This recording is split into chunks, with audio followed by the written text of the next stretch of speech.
Hey guys, it's been a while. I apologize for the long hiatus. I needed to take some time off to think about what I wanted to do next. So I'll give you some updates on SWGoH, what happened with SWGoH, and what's going to happen to this channel and to me in the future. So SWGoH first. I quit about 3 months ago. You might have noticed no content at all in that time period. So why I quit the game, that was something I thought about for a long time before actually doing it. I thought about it for maybe 4 to 6 months and then finally took my decision. Main reason, one of the main reasons was that I was spending more money than I was comfortable with on the game. As you all know, I'm very competitive and I need to be able to compete with my opponents, otherwise I am very frustrated. And so I was falling more and more for it, trying to keep up with the waves, but they had like full Relic 9 teams with 400% defense on all datacrons, which made it impossible to actually bridge the gap, and not even to mention mods on which I was also behind.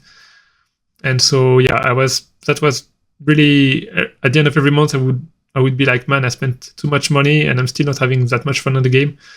So that was not something that was sustainable for the long term. Another reason was the skill expression.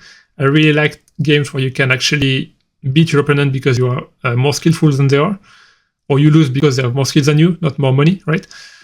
When the game came out, you didn't have any relic cap or gear cap on anything, so you could actually make up for the lack of gear or relic by having a good strategy, finding an angle that no one thought about to actually win or to increase your score and rate.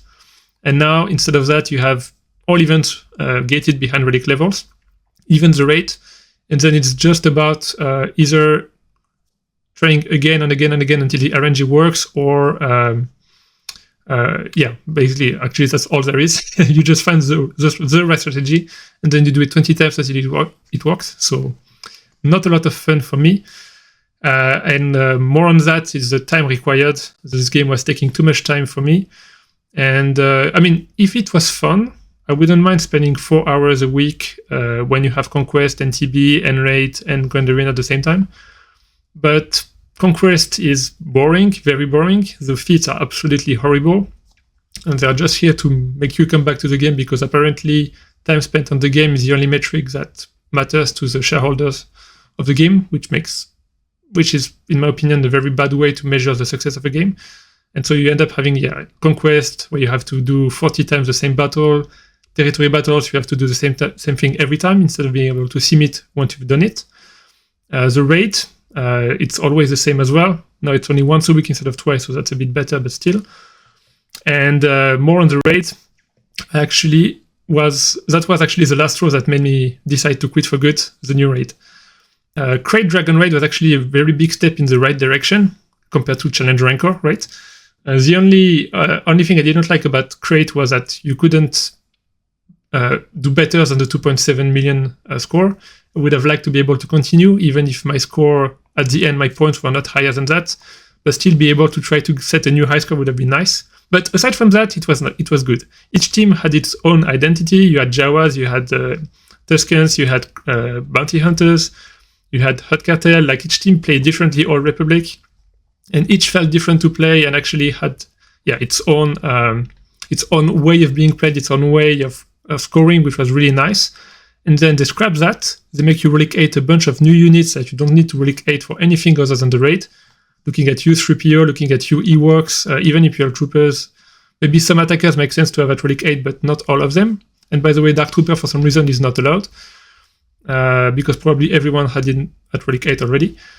And so you have to do all of that just to get back to the exact same rewards as before the new raid was released. So to me, that felt like a big kick in the balls, right? Like they take away your rewards and then now you have to spend to get back to them. If at least it was higher, maybe I would have understood. But this to me was really, really a bad idea from them. And then the gameplay itself. You have Leia, which solo Leia is actually the only interesting part of the whole thing. You need a very specific strategy and very specific modding, but if you do that, you can actually get to 2.7 with just one unit, which is nice. But then the other 7 teams, it's one team that you copy-paste 7 times. You play one Imperial Trooper, and then 2 units that can stack evasion so that the Imperial Trooper hits hard, and you do that 7 times. So gameplay-wise, it's absolutely boring, and lore-wise, it made absolutely no sense. You use 1 rebel, 1 Ewok, and 1 Imperial Trooper to chase an Imperial Trooper. Like, what? Like, I don't even understand the design of this raid, and the visuals are very uninspired and very boring as well. So all of that really just made me quit. I was looking forward to the new raid, and then it was a huge letdown, and combined with everything else is just, okay, it's time to quit. So yeah, overall the game felt more like a chore than a fun experience, and what made me stick around for the last 2 years or so was really the community, which is amazing. But yeah, the developers, they just don't care about the players. All they care about is the money they make at the end of the month, and that shows in the game. So yeah, I had to quit. Now, what's next with the channel? So I took some time to think about what I wanted to do next, and I had my sights set on another game that I've been playing for the last something like last 3 or 4 years, on and off. And the game is called Teamfight Tactics. It is a game developed by Riot Games, who is mostly known for League of Legends, one of the most popular games in the world. So a way to describe Teamfight Tactics is, I would say, is like a board game that would be transposed to the video game scene. So it is a strategy game that has some RNG to it. So in that regard, it makes me think a little bit about SWGoH. But unlike SWGoH, it is fully free to play, and actually you cannot spend money to become better. The only way you can spend money on the game is on cosmetics, which have no gameplay impact at all. So winning or losing a game is purely skill-based, and the skill ceiling on this game is actually very high, because you have a lot of a very high variability to it. So you need to be able to always adjust and adapt to what the game gives you, and so that is, and to me that is amazing. You don't have 2 games that look the same, so you have a very high replayability as well. And the game has so the core mechanics of the game stay constant over the years, but the units themselves come and go. It's like it's a bit like you will have Datacron sets, but to a much higher degree. Like all the units change from one set to the next, and the set lasts about 4 months. So for example, for one set you will have Bounty Hunters and Tuscans and Rebels, and then the next one you will have Imperial Troopers and Ewoks and Inquisitors and so on. And every set, it's actually completely new units that you have never seen before. So, and the reason why I'm coming back now is that the new set is actually going to be released on the live servers tomorrow. And so I will be grinding the ladder on the game. My goal being to become one of the 100 best players of the server, so that I can compete on regional and maybe even international events. So yeah, I really want to perform highly on this game, and I think I will be able to do that. And so to do that, I will be streaming the game 5 to 7 times a week on evening times from 8 to 11 p.m. French time, roughly. And I will be streaming on Twitch, not on YouTube. So I will put a link to the Twitch channel in the description, and that's where you can find me if you're interested. As for the YouTube channel, I think I will post VODs from my Twitch streams in there. So it will become a TFT channel, Teamfight Tactics, no longer SWGoH. So if you're only interested in SWGoH, you can unsubscribe from the channel. I know it sounds weird, but there's no point in being subscribed if you're not interested in the content.